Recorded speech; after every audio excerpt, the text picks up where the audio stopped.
Bismillah ar-Rahman ar-Rahim, Surah Al-Saff, chapter 61, verses 1 to 14. The system of Deen is a reality. These are the references, and this is our contact in case there is any query or question regarding this presentation or our previous presentations. An overview of today's presentation. The outer universe presents itself as a model for man to take life seriously and to follow the Wahi of Allah to get the best out of his individual and collective life. And that is important, that universe is organized in a way, and Wahi has provided the light that we can get best out of us individually as well as through our collective life. One of the values is to have harmony between his word and deed. Never say something which is not meant to be carried out. It is a serious lapse of human character. And this is actually the core message of this surah. Striving on this path means not only to make one's own wealth and possessions available in this cause of Allah, but also to be willing to lay down one's life as and when the need arises in the tussle between Haqq and Batil. Models of messengers such as Musa and Eisa are there to help us to learn from the challenges faced by them in their eras. Deen is completed as a system in the Quran, and if human efforts are focused in this direction collectively, then this Deen as a system is bound to get established at some point in time. There are a couple of verses on this aspect. They are very interesting, and we will cover that detail.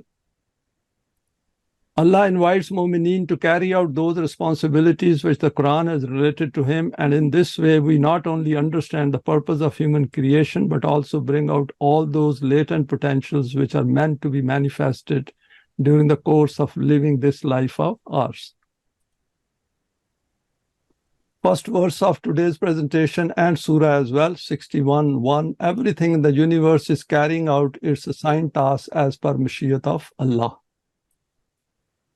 Sabbaha lillahi ma fis samawati wa ma fil ardi wa huwal azizul hakim. Whatever is in the highs and lows of the universe, all is busily functioning in the accomplishment of the defined program of Allah. His law is possessor of great authority and control, but his authority is based on supreme wisdom. That is called hikmat in the language of the Quran. The authority of the law is always based on wisdom, and this is in relation to the Quran. Human laws are not based on wisdom. These are the laws of Allah which are based on wisdom. Setting scene for the system of Deen, 61:1. The Quran opens this surah with a powerful statement about the fact that everything in the universe, including the human world, follows Allah's laws. There is no exception in this. An interesting thing about these laws is that we have to look for them. Because, for example, law of requital works over a longer period of time in order to establish its presence, its functioning in our world. If we smoke cigarette for a very long time, only then cancer develops. So these are the kind of things we should keep in mind and explain to others. To the superficial glance, it appears as if man-made systems are excluded from this statement, i.e., we do not apparently see the laws of Allah functioning in the world which is organized and managed by human intellect. And that is the reason, because Allah's laws give us time for respite. So it takes longer. For example, even death arrives in normal cases after many, many years. However, if we look at it more closely and incisively, then this reality dawns on us that the man-made systems are also subject to outcomes as per the law of requital of Allah. And this includes the law of cause and effect in the physical domain too. Next is, this aspect becomes glaringly obvious when we analyze the man-devised system in the light of the permanent value. For example, Quran says, Inna Allaha la yughayyiru ma biqawmin hatta yughayyiru ma bi anfusihim. Allah does not change the state of a nation until they change what is within their psyche. The way human choice and intent is applied in the world decides the nature of the world they wish to live in collectively. So the world which we find around us is a sum total of all those actions which have gone in the past and what people who control the affairs of the world are doing, and of course all those who are following them as well willingly. Those are unwilling, of course, they stand separately from them. It means we have the choice whether to follow the Quran or not, but we do not have the choice to create a world which is free from fear, grief, chaos, and conflict by going against its value system. So Quran gives us the criteria that if you're following the man-device system, this is what will happen. If you follow Allah's system, then these will be the signs, and this is what is going to happen. Expanding this aspect a bit further, if we look at the functioning of the universe, there is harmony and smooth functioning visible everywhere in every aspect of it. For example, the sun rises quietly according to its program, and there is never any interruption in its functioning. The same goes for the moon. I've just given these two examples, but if we look around, there are examples everywhere throughout the physical world. The earth revolves on its axis and also goes around the sun, and we never hear any noise or feel any vibration. It is all there to invite man to reflect in these and other numerous signs in the outer and inner world in order to understand their meanings and to make a choice to live life free from noises and vibrations under the domain of Wahi of Allah. Next point is Allah is Aziz and Hakim. Aziz means powerful, and Hakim means, of course, he uses his power according to his own laws, which are well defined, and man can understand those laws. And man is always bestowed with power finite in extent, which he unleashes during the course of his life in the world. However, if he does not bring this power under the domain of the Wahi of Allah, then he resorts to abuse of this power and creates problems for himself and his fellow beings. So we should take this, any idea, any thought out of our mind that human power can be useful across the world for for mankind. It will be favorable to few vested interests, but most of the time human power unleashes tyranny and chaos in the world. Contrary to the smooth and harmonious functioning of the outer world under the laws of Allah, man creates disharmony and chaos by ignoring the laws related to the development of his self. Let us go to the next two verses, harmony between word and deed. Ya ayyuhallazina amanu lima taquluna ma la taf'alun kabura maqtan indallahi an taqulu ma la taf'alun. Very short verses, but there is a big reality concealed within these verses. O Jamaat-e Momineen, see, it is addressed to Jamaat-e Momineen. That means who are not Jamaat-e Momineen will be doing this. So if we do this as well, what is stated here, then of course we have to reflect very carefully that what exactly we are doing and why are we going against the laws of Allah. Whatever is stated above, ponder on it and see what conclusion the immense system of the universe makes you reach. Does it not reach this conclusion that each and everything in it demonstrates by its functioning what its duties are? Hence, you should also present the proof of your Eimaan through your deeds. Never do this, that. So Quran first presents the outer universe and says that how things are working very smoothly in this universe. And why are they working smoothly? Because they are following Allah's laws and they are not making any noise, any vibration, anything. You utter great claims from your lips and never demonstrate these by acting on them practically. That is, you talk a lot and do very little. Whatever you say through your tongue, prove it by acting fully on it.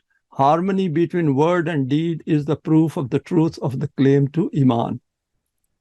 According to the law of Allah, this is a very lamentable and punishable matter that such words are uttered which are not followed by any action. Because words don't create anything in the world. It is the deeds which follow after the words, after the commitments which bring change in the world. Now let us look at some of these points a bit more closely. Every moment of our life needs to be valued. Here the Quran has drawn our attention to our thoughts which lead to talking and making conversation in our daily life. It covers both aspects of our conversations, i.e. firstly, aimless and meaningless exchanges which lead to nothing and result in wasting valuable time in our life, which should be utilized for useful work and activity which benefits us as well as those around us.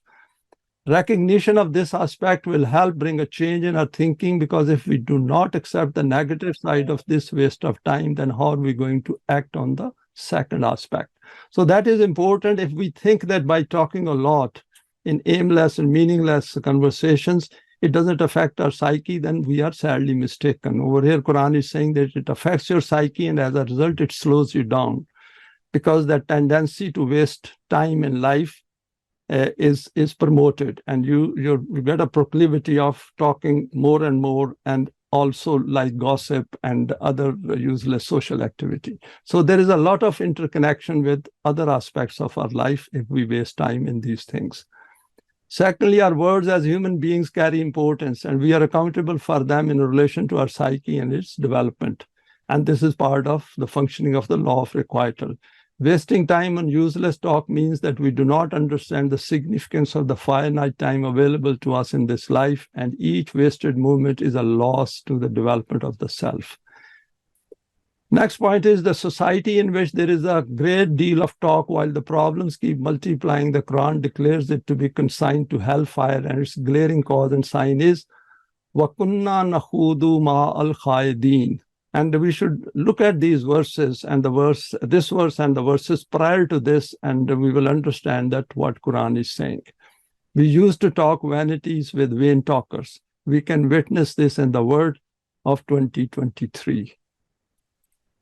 Now, continuing on these two verses, those words of ours also have an impact on the life of those with whom we interact, because in our families, with our children, with our relations, friends, where we do job, all these affect each other.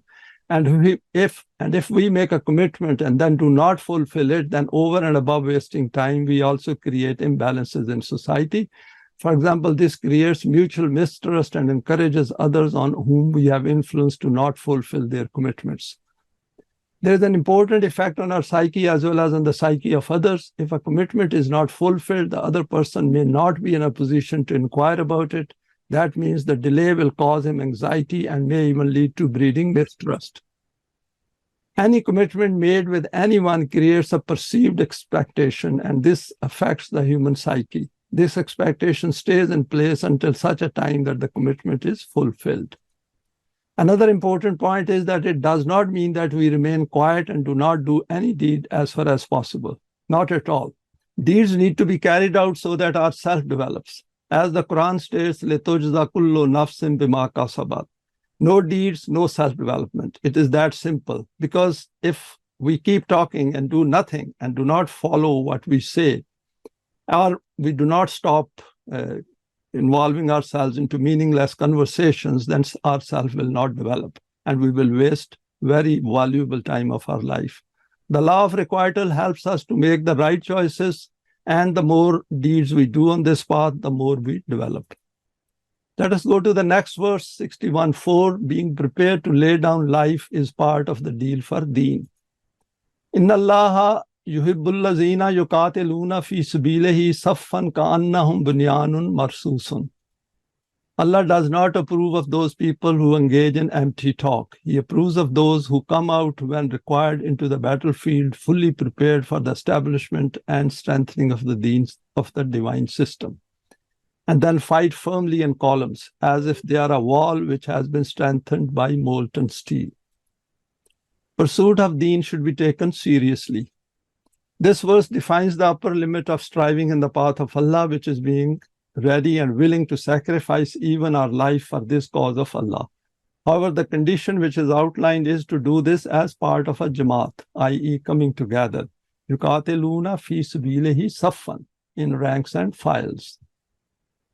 When we look at verses like this in the Quran from an individual perspective, this may create some kind of fear.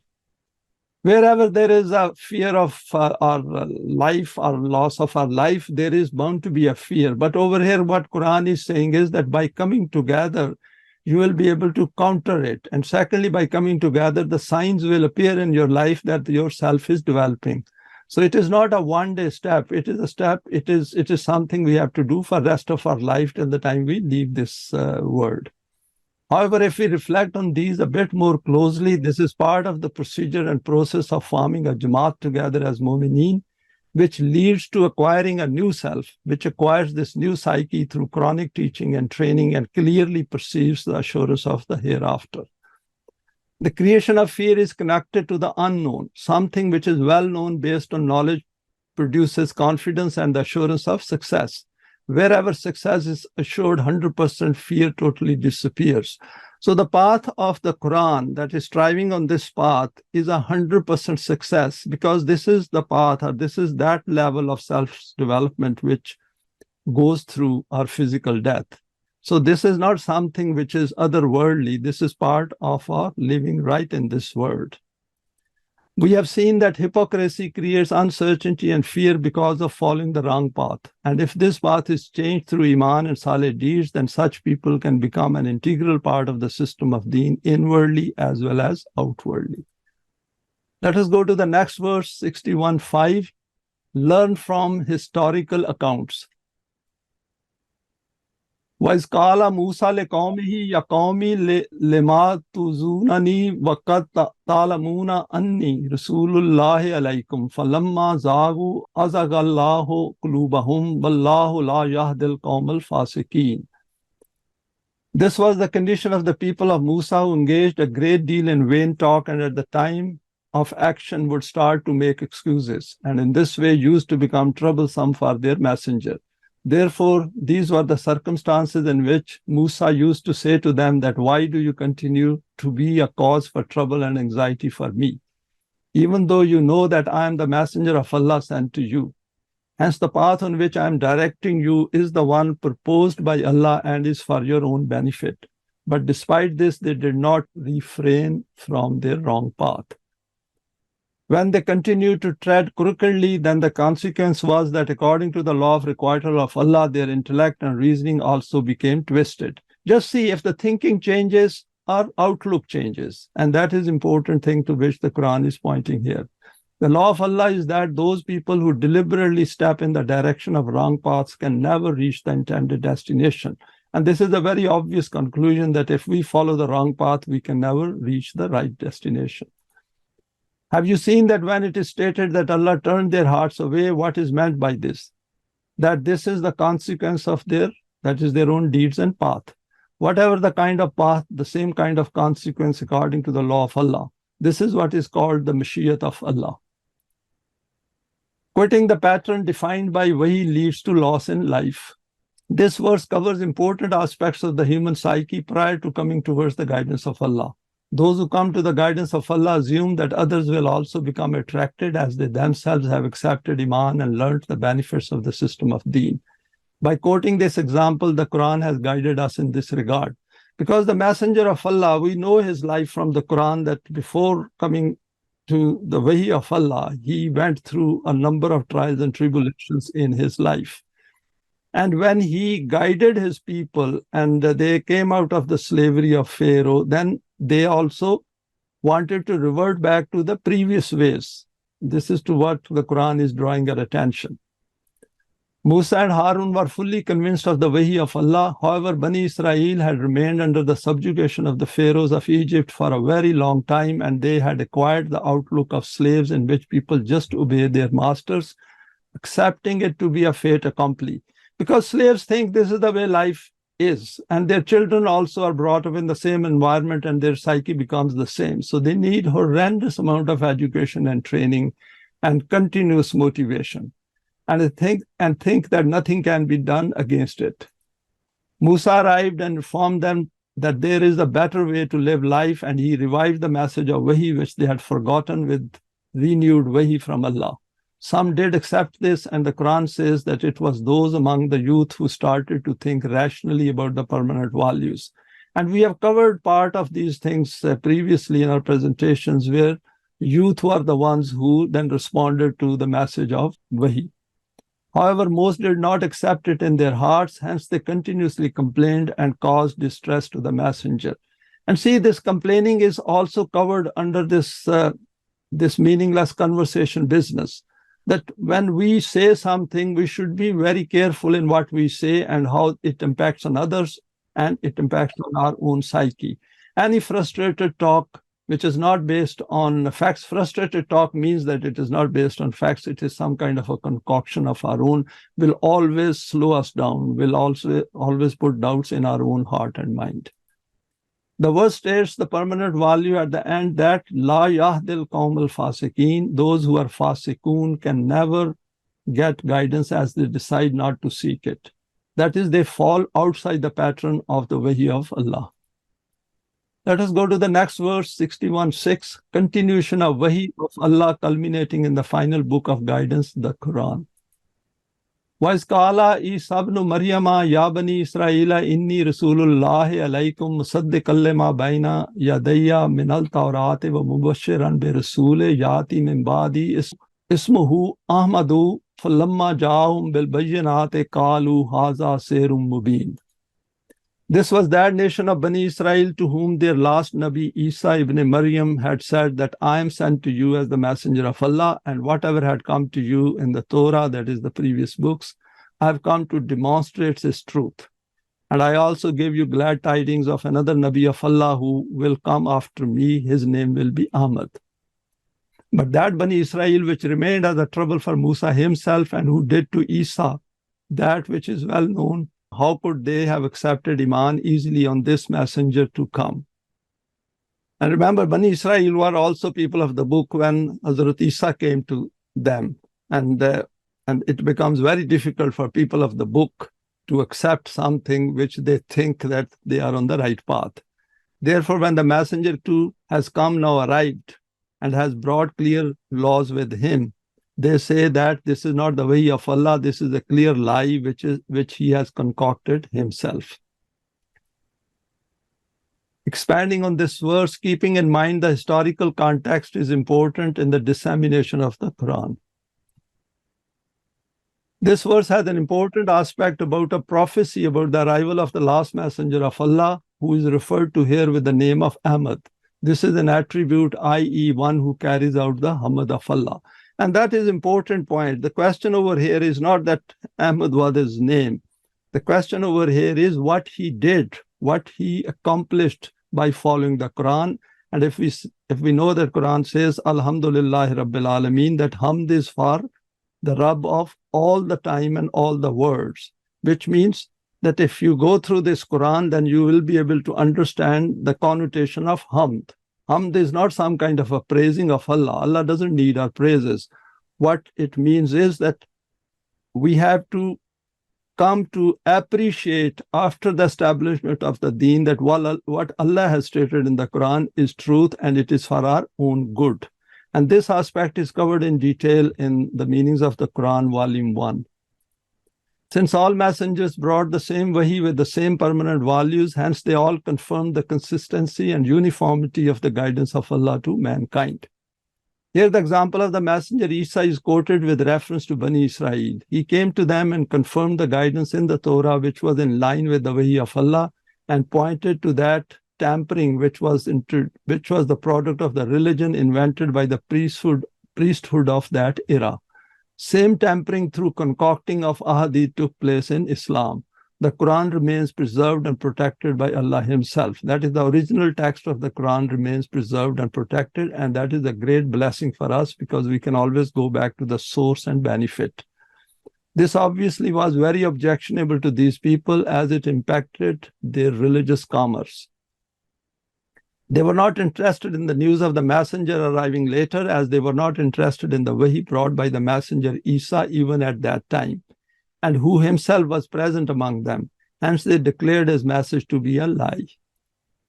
Next verse, 61:7, the Quran helps to prevent us from doing injustice to ourselves. وَمَنْ أَظْلَمُ مِمَّنِ افْتَرَى عَلَى اللَّهِ الْكَذِبَ وَهُوَ يُدْعَى إِلَى السَّلَامِ وَاللَّهُ لَا يَهْدِي الْقَوْمَ الظَّالِمِينَ. The mention of this messenger is within their own books, but in order to prove him to be a liar, they tamper in these books and say that Allah has not stated it like this, it is stated like that, hence he cannot be that messenger whose glad tidings Isa had given. Say to them that this conduct of yours, that you concoct whatever matters come to your mind and then relate these to Allah, is a severe crime in the court of Allah. And this is something which we should convey it to others as well when we are conveying the message that the world we have created around us, we will keep suffering in it unless we change our path. Just reflect that the way in which you reject this messenger, for what purpose? What wrong thing is he telling you? He invites you to Islam, that is for your own benefit. You can develop yourself and understand the system of Deen and then establish it.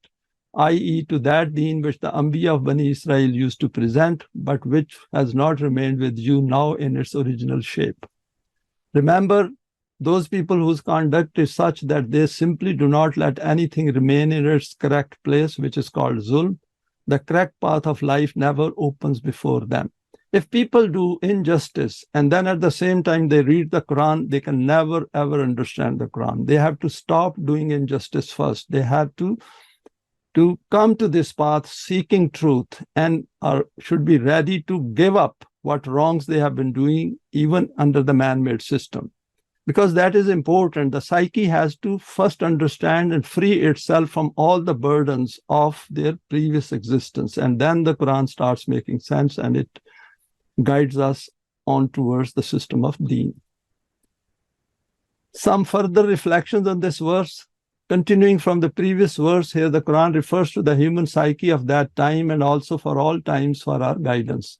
When people are not looking for guidance, if it happens to arrive and since it goes against their base desires, they reject it initially, goes against their desires and then start to oppose it. And it's very interesting. Now, why do they oppose it? Okay, you don't like it, go on, keep living your own life. But why do you feel uncomfortable with people who do not want to follow your path? And that is something which needs our very, very profound attention, that why do people do that? This mentality of theirs is confronted by stating that if they concoct lies to counter the guidance of Allah, then they are ruining their own self, as it is counted as a gross injustice as per the law of requital. We can witness the evidence of this for the last many centuries, as Muslims have done the same as was done by the people of the book, i.e. created their own version of Islam. I put it under inverted commas. That is, they abandoned the pure Quran, and as a consequence continue to suffer both in this life and will also have nothing in the hereafter. A non-Quranic self leads to becoming unqualified for the life of the hereafter. We have gone over these points and their various aspects in our previous presentations as well. But I thought as a reminder, we should put it here, and in case somebody first time looks at this presentation, then he or she should pay some attention to it. Because there is a serious side of it. We think that we live in this life forever. That is not a fact. We are going to die at some point in time. The Wahi of Allah can never be comprehended by those who are in a state of zulm, i.e. are doing injustice to their own self and hence are a willing part of man-made systems which are based on injustice. By concluding it with this, Wallahu la yahdil qawmaz zalimeen, the Quran has noted the principle for obtaining guidance. If previously it said fasiqeen, that is those who fall outside the pattern, and if we do injustice, of course, we fall outside the pattern defined by the Quran. Now we will go through two verses, 8 and 9. Deen of Allah is awaiting to be implemented in the human world. These two verses require a lot of reflection from our side, because these define some very intricate and important points towards the establishment of the system of Deen in the world. Yuriduna le yutfi'u nurallahi bi afwahihim wallahu mutimmu nurihi walau karihal kafirun. Huwallazi arsala rasulahu bil huda wa deenil haqqi li yuzhirahu ala ad-deen kullihi walau karihal mushrikun. Do you think that with such actions you can extinguish the divine light, the Quran? You will never succeed in this goal of yours. Just think, can the lamp of the sun be extinguished by someone blowing air? Allah will ensure that this light of His is completed and spread everywhere, regardless of how burdensome this may be to the kuffar. Over here, Quran says, Mutimmu nurehi. I take it in two ways. One is that at the time when these verses were revealed, the Quran was going to be completed and it was somewhere in some stage of completion. And second is, it is also an instruction for us that Allah will help us to establish this Deen in case we remain united and work for the system of Deen. And that is, both aspects should be kept in mind from my perspective. Allah is He who has sent this messenger with the code of guidance, i.e. by giving that system of life which is absolutely based on truth, so that this system overwhelms all batil systems of the world, no matter how irksome this may be to those people who, rather than obey the laws of one Allah, wish to obey the commands of different deities. Two verses sum up the purpose of the human creation in this world. The Quran is called قَدْ جَاءَكُم مِّنَ اللَّهِ نُورٌ وَكِتَابٌ مُبِينٌ, the light from Allah to make things clear. And we know that the light does not need another light to make things clear, because Quran says that it is a light, and we do not need anything else to make the darknesses and what lies within the darknesses and to remove the darknesses, because when the light arrives, all types of darknesses disappear. And to explain those realities and aspects of human life which relate to the human self. This is for those who seek to be guided and wish to avoid the pitfalls of living in this world. So there has to be a level of concern within us, because unless we are concerned, we cannot make effort in that direction. For example, if we don't have interest and need, we will never read a book. And if we do not have interest in the problems around us and we do not wish to find out the solutions for that, then we are not going to come to the Quran and try to find out that what is the alternative to man-device systems. This is a firm commitment from Allah to which our attention is drawn, and we need to come to grips with the reality of this through commitment by delving deeper into all the aspects of being Mu'min and Muslim. And we shouldn't be scared of it. Actually, we should look forward to it very passionately and with a lot of motivation, because there is a lot lies in the Quran which expands our vision, which gives us confidence that we are not in an aimless and meaningless universe. This is a universe where Allah's help is always available, and we become partner and companions in that effort. And when we join with others with a similar outlook, then things start to take shape. Those who, having received the guidance of Allah and acquired that precise Eimaan, should know that now their purpose of life and the aim of their creation, as explained in the Quran, have become compatible, should now keep progressing on this path of theirs. And this light of theirs will never be extinguished if they stick to this path. There is no doubt that those who reject this guidance and oppose it will try to extinguish it, but they simply cannot do this because this light of Allah is placed beyond their reach. Haqq gradually gains strength, and the flame lit on this path becomes stronger and stronger. Now, continuing on this aspect, this guidance of Allah has been sent for all times as it became successfully established in the initial era, it has the potential to become established in any subsequent era too, if Momineen rise, unite, and strive on this path under its guidance. Any chemical formula which is not used does not mean it loses its efficacy forever, not at all. As and when someone revives it and utilizes it, the results will always be the same as it presented once before. And that is a fact. We see it in the physical world, in a chemistry lab, we can see that working. Same is true about the Quran, that its formula is for all times. And the one who is presented this formula is presenting himself as ever present and is asking us to follow his laws and see how these laws help us to establish this system. The same is applicable to the Quranic formula for the system of Deen. It is for all times. And we should firmly embed in our heart. We can take time, doesn't matter if we take few years, but it should finally find its place in our heart and should start growing as a seed.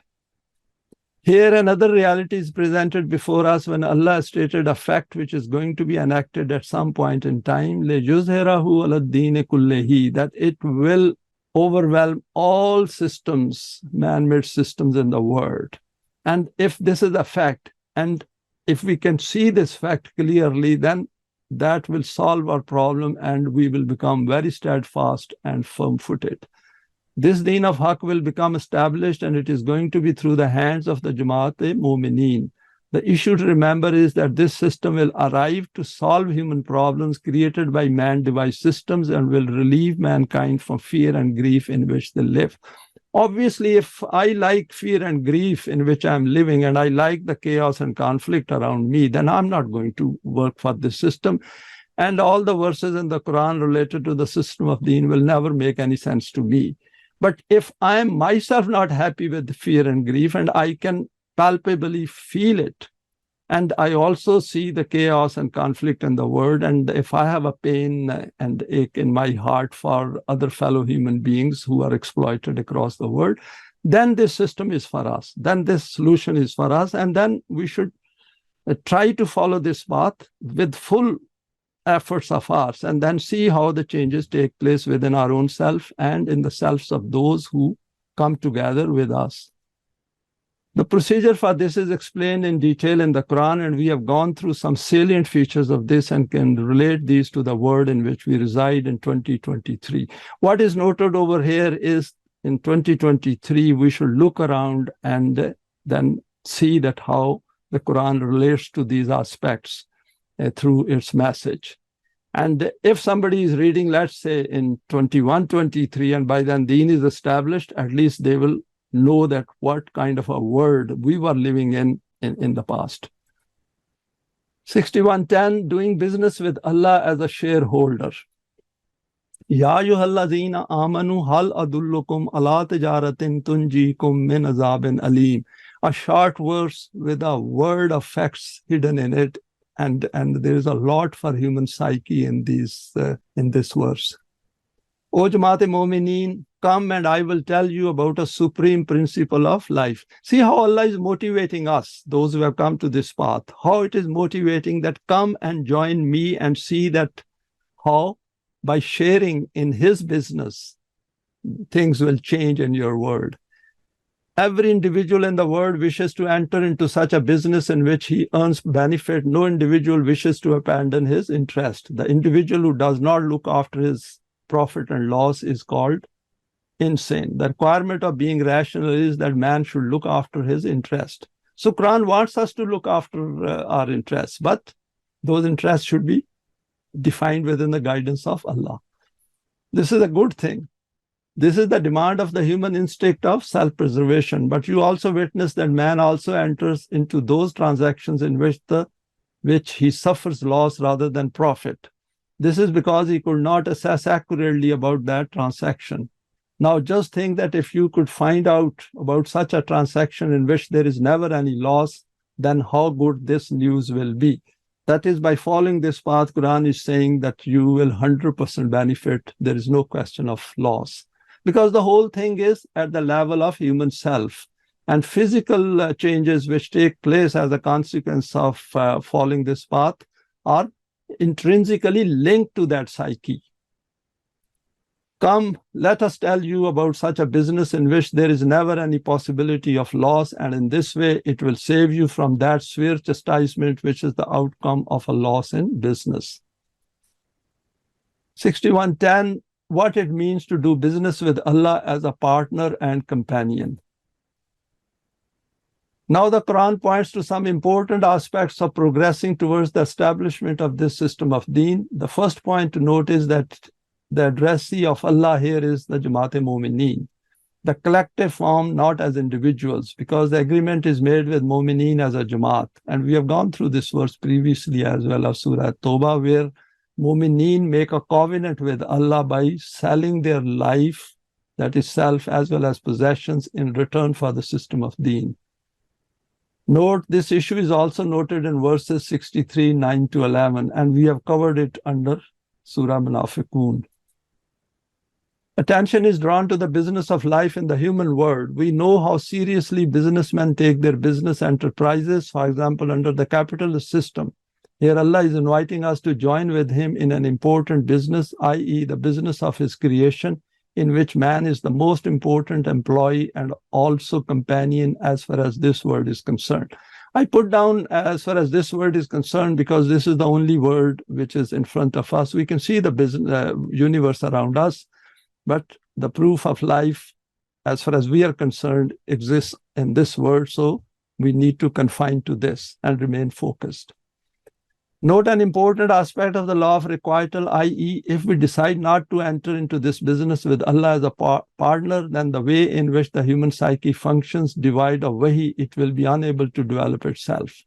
And this is an important point, because if we look around and see how businessmen in this world, with how much devotion they work to make money, to multiply, to expand their business, and we need to understand that and then be even more firm-footed on this path of Allah as His junior companions. This is not a threat or effort by Allah to coerce us into an agreement. Not at all. There is no compulsion in Deen. The Quran clearly defines it. And if we go through this verse again, it clearly says that you will take this path through your free volition, by seeing the benefits of it, by moving away from the man-made system and rejecting it and saying, I do not accept this system of Taghut, I'll go to the system of Allah or Rushd. It is just to provide us with another choice. Without this, we only have the one choice of doing business on our own terms. And this is something which needs some attention from our own self, that if we remain within the man-made system and think there is no other choice, this is a terrible way of living life. Whereas Quran is creating another choice for us and telling us that you don't have to live with fear and grief and miserable under the man-made system. Come to the concept which we are giving you and then see how things develop. Next verse 61:11, including Allah in life's business adds certainty to the life of Momineen. تُؤْمِنُونَ بِاللَّهِ وَرَسُولِهِ وَتُجَاهِدُونَ فِي سَبِيلِ اللَّهِ بِأَمْوَالِكُمْ وَأَنفُسِكُمْ ذَلِكُمْ خَيْرٌ لَكُمْ إِن كُنتُمْ تَعْلَمُونَ. And that business is that you should have complete conviction in the truth and permanence of that divine system which is being established through the hands of his messenger. You should strive with all your might for the establishment and strength of this system. Make your wealth and possessions also available for it, and if the need arises, lay down your lives for it. If you reflect by employing your knowledge and vision, you will see how great is the profit in this business. Eimaan helps to understand the needs of Deen as a system. Let us go through some further reflections. Continuing from the previous verse here, the outlines of that business are laid bare before us by Allah. We need to analyze these details from the perspective of our self-development and feel the pleasure and joy implicit in what is noted in this verse.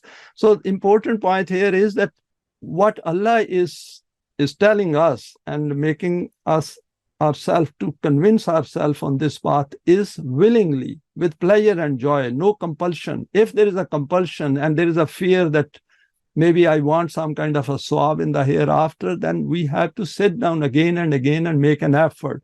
Discuss with others who understand this aspect, because this is important. If we leave it there and do it mechanically, then we will be in loss. Let us proceed to look at what lies in this for us in this life. Become Momineen by accepting Eimaan in Allah and his guidance as the messenger did, and then despite the affection for wealth, make your wealth and your own selves available for this business of yours with Allah, and strive on this path chosen by all of you together with a common goal in front. Why should you do that?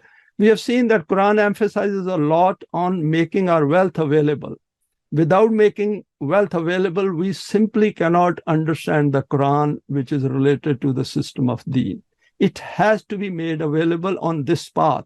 It is not a common charitable things which we do by emotively reacting to something, that there's a flood somewhere and we help them, or one of our relatives has fallen sick and we have helped them, or somebody has begged and we have helped them. Over here, the things are totally different. If we want to understand the Quran and its system of Deen, we have to willingly become partner into it and contribute to that, those efforts which are towards the system of Deen.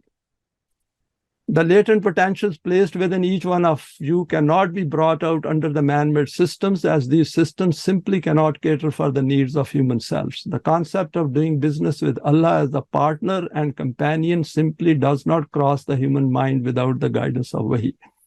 Next point is, under Wahi, each of your choices will keep becoming khair for you, and this will lead to successes and prosperities as per the Mashiach of Allah. And this is explained in different styles in the Quran. For example, if we look towards the end of Surah Al-Baqarah, there are a number of verses on that which put a very detailed light on these aspects of human psyche. Next two verses, 61:12-13, security and protection is important. يَغْفِرْ لَكُمْ ذُنُوبَكُمْ وَيُدْخِلْكُمْ جَنَّةٍ تَجْرِي مِنْ تَحْتِهَا الْأَنْهَارُ وَمَسَاكِنَ طَيِّبَاتٍ فِي جَنَّةِ عَدْنٍ ذَلِكَ الْفَوْزُ الْعَظِيمُ وَأُخْرَى تُحِبُّونَهَا نَصْرٌ مِنَ اللَّهِ وَفَتْحٌ قَرِيبٌ وَبَشِّرِ الْمُؤْمِنِينَ. This system will provide such means for you from which you will be saved from those ruins which keep chasing you, and will bestow such paradisical life on you in this world and the life of the hereafter, in whose freshness and prosperity there will never be any diminution. As a metaphor, extremely pleasant abodes within perennial orchards. This is a supreme achievement and success for whoever achieves it. Other than this, there is another thing too which you desire greatly, i.e., your government will become established not only in the Arabic Peninsula, but also outside it and other places. For this, you will get the complete support and help of the law of Allah, due to which the paths of success will keep opening up before you one after another. O Rasool, proclaim this glad tiding to your companions, that is Jamaat Momineen. And of course, over here, Rasulullah himself understood it first. Some further reflections. In the establishment of any system, there are always risks involved, and through good planning, these risks are required to be identified and measures taken to avoid any loss or harm. Here, the Quran has drawn our attention to this aspect on two levels. Firstly, remember, mistakes will be made on this path, i.e. zunubakum. And we know zam means some issues or some faults, some weaknesses, limitations. These could be externally imposed or imposed by our own self on within us. And these need to be identified, and many of these will occur due to confrontations with Batil. Batil will use all kinds of tactics to counter Haqq, and this will include those challenges posed by hypocrites too. So Batil over here means those destructive forces which do not want the system of Allah, which is for constructive results, to get implemented in the world. As a result, mankind can enjoy some better days. Secondly, obedience to the permanent values will make Momineen eligible for the protection of the laws of Allah. For example, by adhering to the law of requital and the law of respite will lead to organizing security and making better decisions. Secondly, obedience to the permanent values will make Momineen eligible for the protection of the laws of Allah. For example, by adhering to the law of requital and the law of respite will lead to organizing security and making better decisions.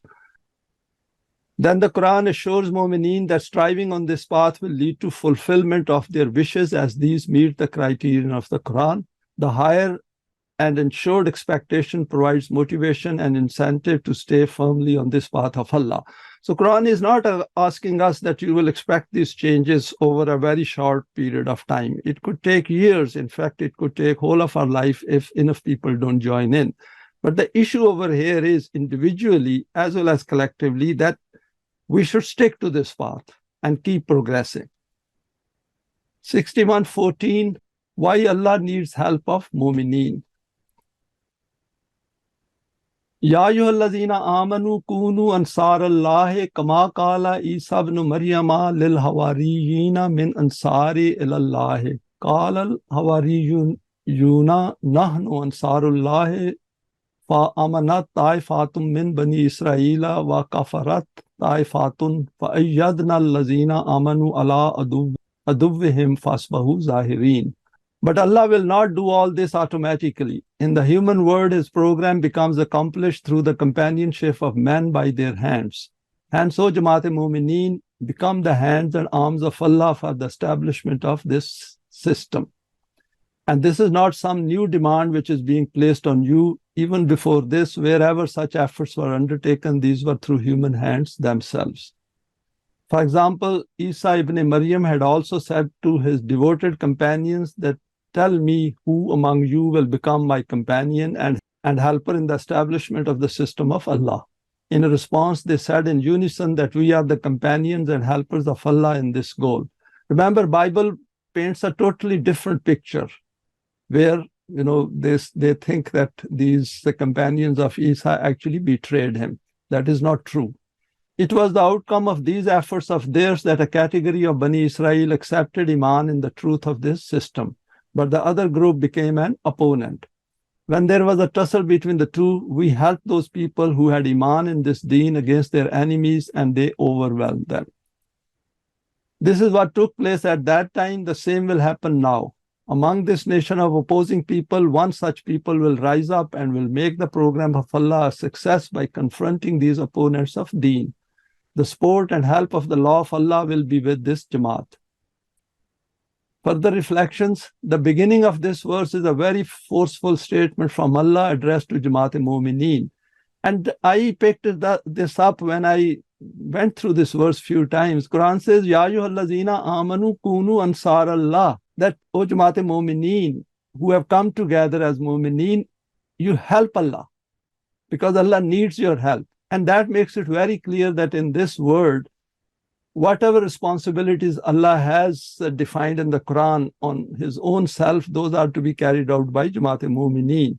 So if the word of 2023 is full of chaos and conflict and fear and grief and tyranny and enslavement, then obviously we have to reflect on these verses.